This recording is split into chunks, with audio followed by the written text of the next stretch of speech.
Assalamualaikum warahmatullahi wabarakatuh. Alhamdulillahirrahmanirrahim. Wabihi nasta'in wa ala umuri dunya waddin. Wassalatu wassalamu ala ashrafil anbiya'i wal mursalin wa ala alihi wa sahbihi amma ba'd. Alhamdulillah, di bulan Ramadan ini kita akan mengkaji kitab Asbabun Nuzul, sebab-sebab turunnya ayat Al-Quran yang ditulis sama oleh Imam As-Suyuti.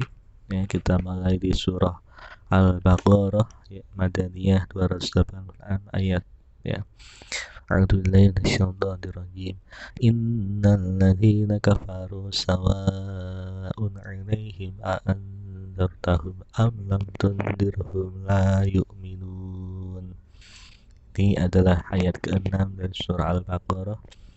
Innal ladzina kafaru, sesungguhnya orang-orang kafir, sawaun sama saja, alaihim bagi mereka, andartahum engkau ya Muhammad beri peringatan, am lam tundirhum atau tidak engkau beri peringatan, la yu'minuna mereka tidak akan beriman. Di sini dijelaskan sebab-sebab turunnya ayat ke-6 dari surah Al-Baqarah. Ibnu Jarir meriwayatkan dari jalur Ibnu Ishaq dari Muhammad bin Abi Muhammad dari Ikrimah atau dari Sa'id bin Jubair dari Ibnu Abbas mengenai firman-Nya Innal ladzina kafaru. Kedua ayat ini turun berkenaan dengan Yahudi Madinah. Ayat ke-6 dan ayat ke-7 di surah Al-Baqarah. Khatamallahu ala qulubihim wa ala sam'ihim wa ala absarihim ghishawatu wa lahum 'adzabun 'adzim. Diriwayatkan dari Ar-Rabi bin Anas yang berkata, kedua ayat tersebut, ayat ke-6 dan ke-7 turun mengenai para pemimpin pasukan sekutu Al-Ahzab. Innal ladzina kafaru, sesungguhnya orang-orang kafir, sawaun 'alaihim sama saja bagi mereka, andartahum engkau Muhammad beri peringatan, am lam tundirhum atau tidak engkau beri peringatan, la yu'minuna mereka tidak akan beriman. Khatamallahu ala qulubihim, Allah telah mengunci hati mereka, wa ala sam'ihim dan pendengaran mereka, wa ala absarihim ghishawah penglihatan mereka telah tertutup, walahum 'adzabun 'adzim dan mereka akan mendapat azab yang berat.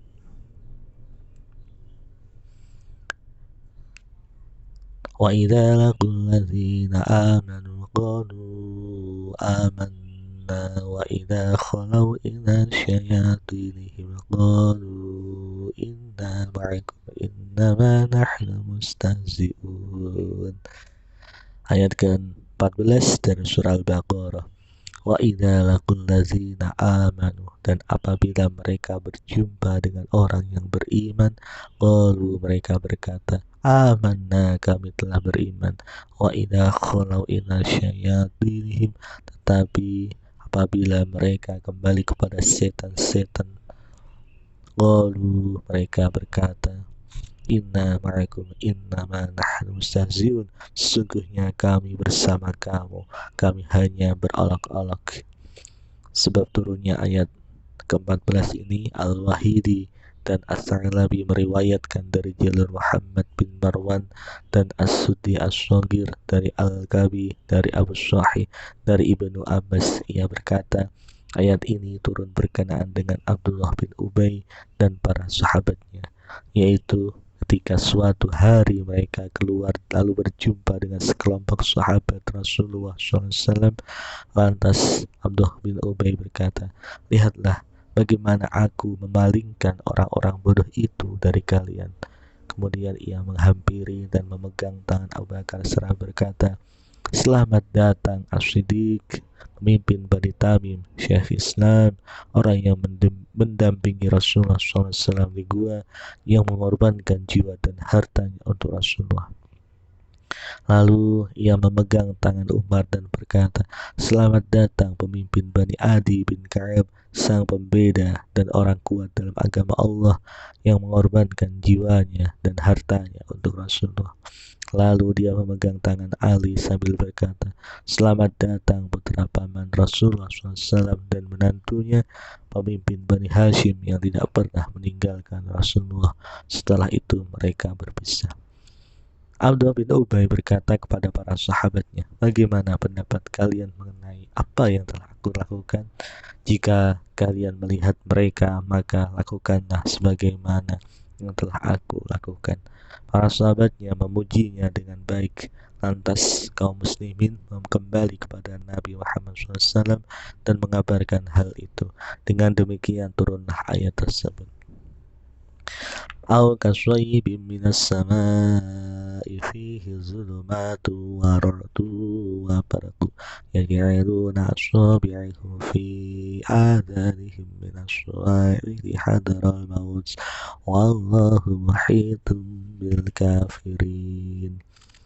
Atau seperti orang yang ditimpa hujan lebat dari langit yang disertai kegelapan, petir dan kilat.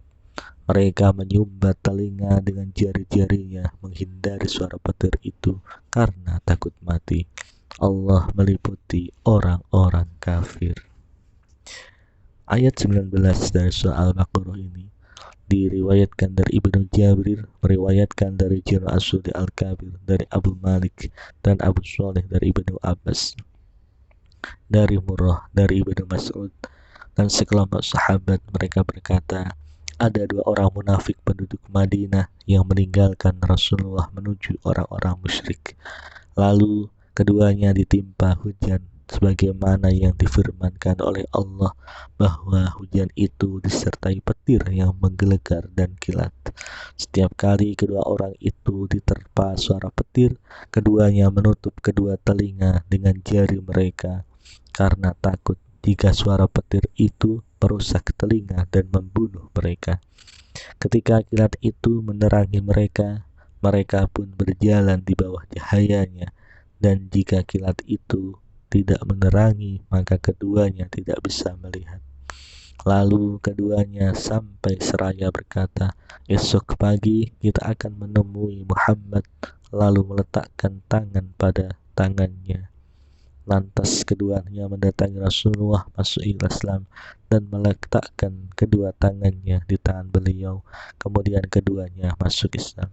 Selanjutnya Allah menjadikan dua orang munafik yang melarikan diri ini sebagai contoh bagi orang-orang munafik yang ada di Madinah. Apabila menghadiri majelis Nabi Muhammad, orang-orang munafik menutup telinga karena takut mendengar sabda Nabi Muhammad, atau mereka menyebutkan sesuatu sehingga mereka terbunuh, sebagaimana yang dilakukan oleh dua orang munafik yang lari dan menutup kedua telinga mereka. Dan setiap kali kilat itu menyinari, mereka berjalan di bawah sinar itu. Kullama adu alakum nasyaufi. Surat Al-Baqarah ayat 20. Jika harta dan anak mereka sudah banyak dan mereka memperoleh harta rampasan perang atau kemenangan, mereka pun berjalan dalam Islam dan mereka berkata, sesungguhnya agama Muhammad saat itu adalah benar dan mereka pun istiqomah di dalamnya. Sebagaimana dua orang munafik tersebut yang berjalan ketika sinar petir menerangi mereka, dan apabila gelap menerpa mereka, mereka berhenti. Wa idza azlama alaihim qamu. Jika harta dan anak mereka binasa dan mereka ditimpa musibah, mereka berkata, ini karena agama Muhammad. Mereka pun menjadi murtad dan kafir. Hal ini sebagaimana dikatakan oleh kedua orang munafik saat kegelapan petir menerpa mereka. Inna Allah la yastahi an yadriba masalan ma ba'udatan fama fawqaha fa amma alladhina amanu faya'lamuna annahu al-haqqu min rabbihim wa amma alladhina kafaru fayaquluna madza arada Allahu bihadza masala yudillu bihi katsiran wa yahdi bihi katsiran wa ma yudillu bihi illal fasiqin. Surah Al-Baqarah ayat 6. Innallaha, sesungguhnya Allah, la yastahi, tidak segan, ayyadriba membuat perumpamaan, ayyadriba masalah membuat perumpamaan, ba'udotah seekor nyamuk, fama fawquha atau yang lebih kecil dari itu. Fa'ammal ladina amanu adapun orang-orang yang beriman, faya'lamuna annahul haqqu mir rabbihim mereka tahu bahwa itu kebenaran dari Tuhan. Wa ammal ladzina kafaru dan mereka yang kafir, fayaquluna berkata, madza aradallahu bihada masalah. Apa maksud Allah dengan perumpamaan itu? Yudillu bihi katsiran wa yahdi bihi katsiran. Dengan perumpamaan itu banyak orang yang dibiarkannya sesat dan dengan itu banyak pula orang yang diberinya petunjuk. Wa ma yudillu bihi innal fasiqin tetapi tidak ada yang dia sesatkan dengan perumpamaan itu selain orang-orang fasik. Ibnu Jarir meriwayatkan dari As-Sudi dengan berbagai isnadnya saat Allah memberikan perumpamaan dengan dua orang munafik tersebut, yaitu firman-Nya, perumpamaan mereka seperti orang-orang yang menyalakan api, kama salil ladzi istawqada nara, dan firman-Nya, atau seperti orang yang ditimpa hujan lebat dari langit. Orang-orang munafik berkata, Allah terlalu tinggi dan agung untuk menciptakan perumpamaan-perumpamaan ini. Lantas Allah menurunkan firman-Nya, Innallaha la yastahi. Sungguhnya Allah tidak segan membuat perumpamaan seekor nyamuk atau yang lebih kecil dari itu. Adapun orang-orang yang beriman, mereka tahu bahwa itu kebenaran dari Tuhan. Tetapi mereka yang kafir berkata, apa maksud Allah dengan perumpamaan itu?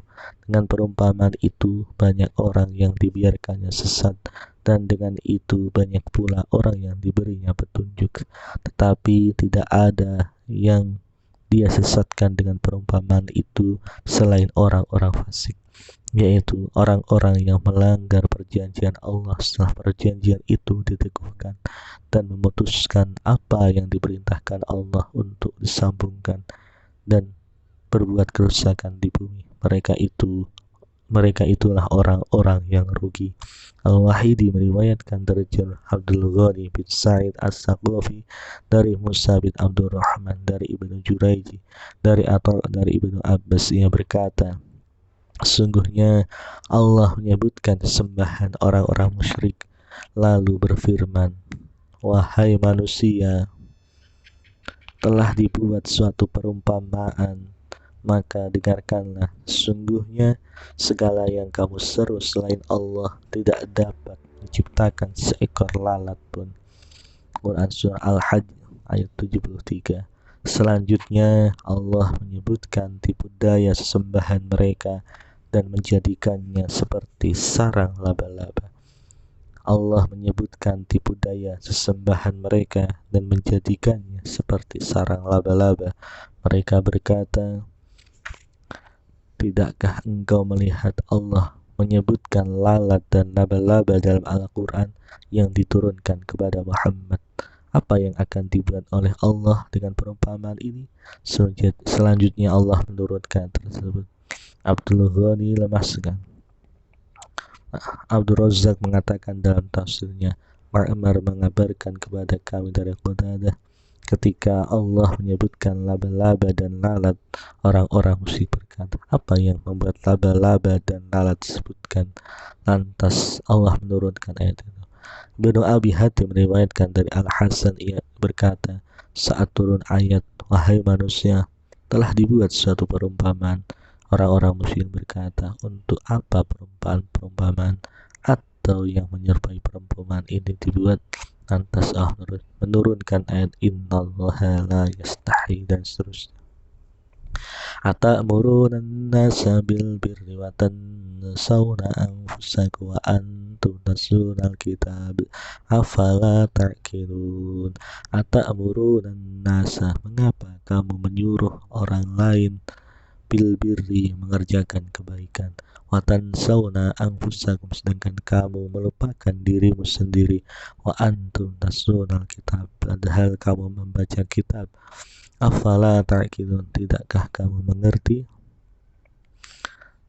Al-Wahidi dan As-Sa'labi meriwayatkan dari Jalul Al-Kalbi dari Abu Shalih dari Ibnu Abbas, ia berkata, ayat tersebut turun mengenai Yahudi penduduk Madinah.